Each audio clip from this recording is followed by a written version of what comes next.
Hello and welcome to another random review and how-to. This one, a how-to on how to replace your sink drain. So I am replacing just this part here. Went to Home Depot there and picked up a Glacier Bay strainer drain. Two things I like about this. First, it does not have the up and down, whatever the hell that's called. It's on this part here. You can see my head there. I'm looking for one that doesn't have the pull up, so you can see my drain down there. It's the kind that comes up and down, so you can stop the water from going down. This is my kids' bathroom, and they don't use it, and so we're looking for something that had a drain. So I got this. I like that it has the rubber couplings there, so it can squeeze down on itself, and it's just easy enough to replace. So if you've never replaced a sink drain, this is the easy how-to on that. First thing you're going to want to know is they smell horrible, especially if it's one where people are brushing their teeth or women putting makeup down. It tends to have a very, very, very horrible smell that goes along with it. So when you're in here, you just want to make sure you can either wear gloves or you're going to want to probably put a bucket underneath there. I don't have a bucket, so I'm actually just going to use this towel here. And if you haven't drained this, which I think I have on this one, you'll have water sitting down here in this trap. So water comes down, fills this up, and as it gets filled, it pumps it out into your drain. So you're going to want to unscrew all of these. They're just lefty-loosey there. And you want to just kind of make sure you're keeping the orientation of where everything is. You want to keep all the parts in the same spot. You can see up here, there's a little plastic. Ooh, it's a little stuck there. That helps seal. So it's a little plastic sealer that you would put on top, and when you screw this down, it seals that in. So there's an orientation on this. It has a beveled edge. You want to make sure you get that in the right spot. So I'm going to unscrew both of these. If it drops here, we'll see if there's any water. Yep, there's some water. So that water, as I said, not the best smelling thing. Let me set the phone down here. You can still see. So I'm pull that down. That is full of water. So I'm going to drain that behind me. It's all going to the same spot. So I got this little piece out here. You can see what's in there. If it's a little dirty, if it's gunked up, take it outside and put a hose in there and squirt it out. It'll clean it up. If you ever have a clog, this is typically where it's going to occur at. So if your drain's even clogged, this is the piece you just want to pull down and clean out. So I'm going to pull that, and then this piece, you can see there's my bevel there. It has there's my little gasket in the middle there. That's a little stuck on there, so I'm going to work that down. Got a pair of channels here I'm going to be using. And I know there's going to be people that say, don't do it that way. But you know what? It's the way I'm doing it. Should be able to get that off. So I'm going to work that off. It's coming now. Soap. If I had some Dawn up here, that would be what I'd want to use. Dawn soap will have that come out right off. So I'm going to actually go grab some of that, put it on there.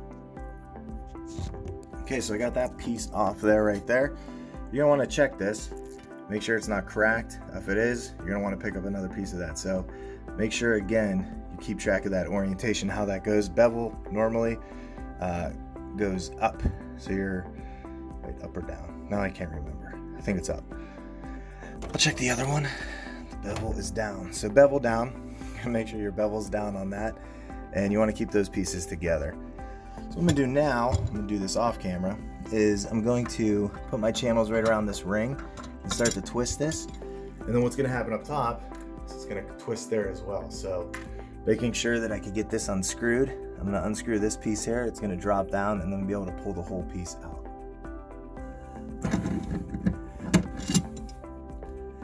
So as this unscrews, you can see this whole piece is coming down right there. And once that's down, you got another rubber gasket in there that's holding everything together. We're going to want to peel that down. And then it's going to start to loosen the whole thing up.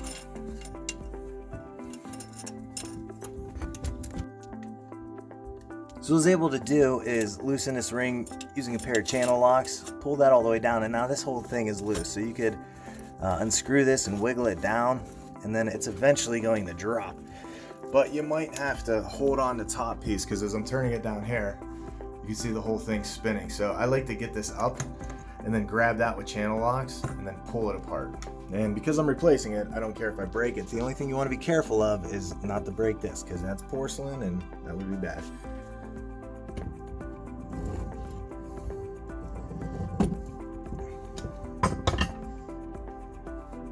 There it came apart. I'm unscrewing the top here by hand, just holding the bottom ones.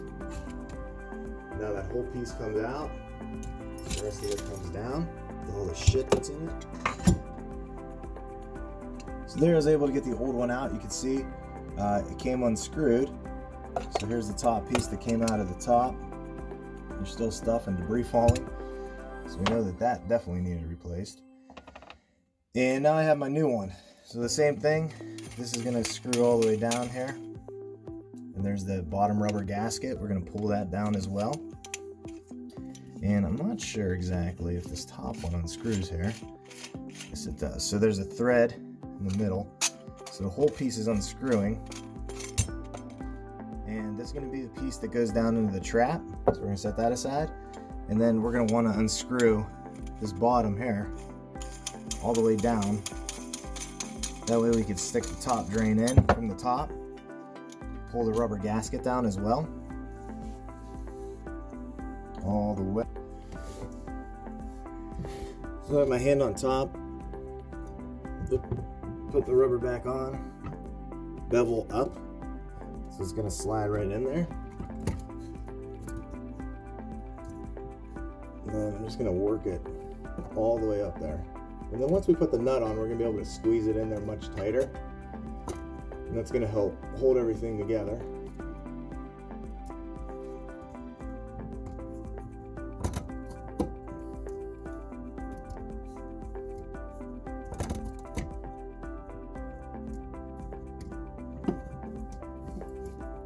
Just twisting and rotating it up as far as I could push it.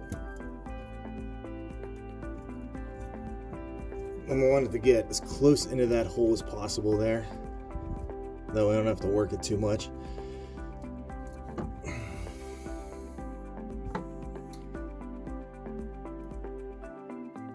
Now, the bottom part of this is flat, so when we get the nut, we're going to make sure the flat part's up. Same thing, screwing that in.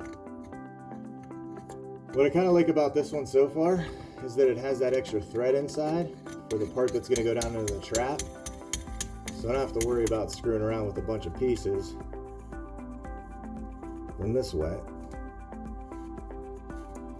it's all threaded. So I'm able to get it on there pretty tight. But I'm going to end up using the channel just to make sure it's tightened all the way.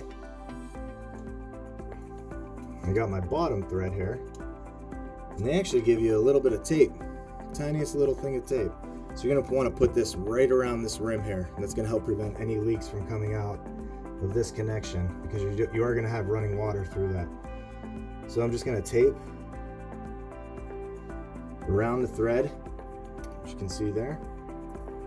Just one. You gotta kind of hold it because it's not sticky like tape is. I'm going to keep it flat. You're going to want to go right around it like so.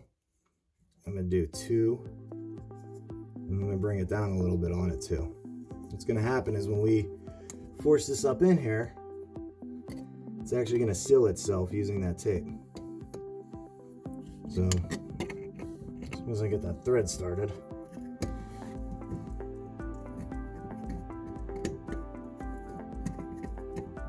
there we go. There it is. So I'm just tightening this by hand.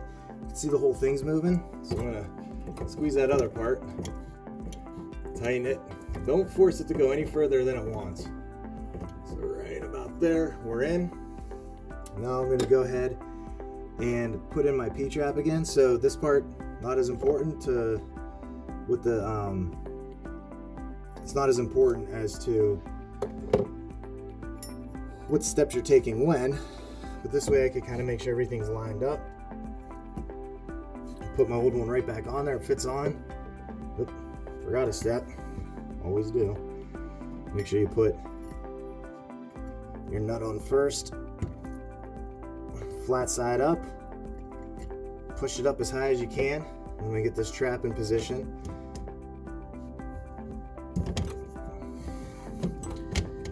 Make sure this grabs. I like to start that one and then bring this one down where I want it. And you're gonna wanna make sure these are nice and tight. Of course, we're gonna do just a check on this. We're gonna run some water, make sure there's no leaks as we go. Tighten that. Tighten this one down. Make sure your positioning's good. Make sure they're nice and tight, but this is plastic, so you don't wanna force it too much because you'll end up breaking something. So tightening by hand should be good. It feels good. Both of them feel good. Now we're gonna go ahead and grab our channels. We're gonna tighten this top one on.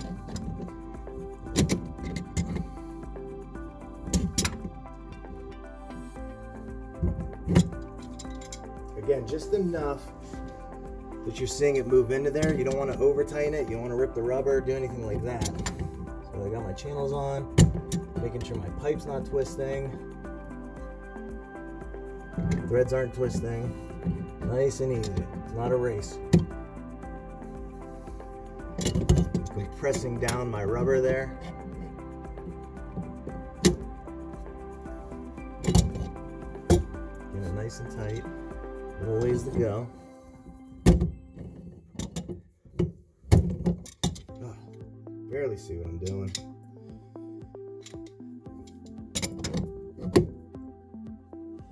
All right, we'll see that. Tighten everything up.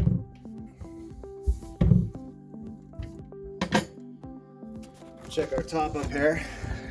You can see it's got the rubber underneath. No putties needed for these ones. I think if you added putty, you'd be doing too many steps. So I'm gonna go turn on our water, which I have shut off because I don't want my kids using it. Turning on our water here. Come back up. There we go. We're gonna come down. We're gonna let that fill. Make sure we don't get any dripping. Where you're gonna notice dripping is you'd be able to see water coming out of here. You'd be able to see it coming out of here. So keep a towel so you can dry it. But now that that P-trap's full, we can tell there's no leaks coming out. There's no water dripping. Our drain's in. Got the old drain out. Got an extra part back there because that's for the actual pull up and pull down on the drain, but we don't need it. So if you like this review, go ahead and hit that subscribe button. Like it, share it, and I will include a link to the Glacier Bray drain that I'm using there. And I hope you like it. Thanks for watching.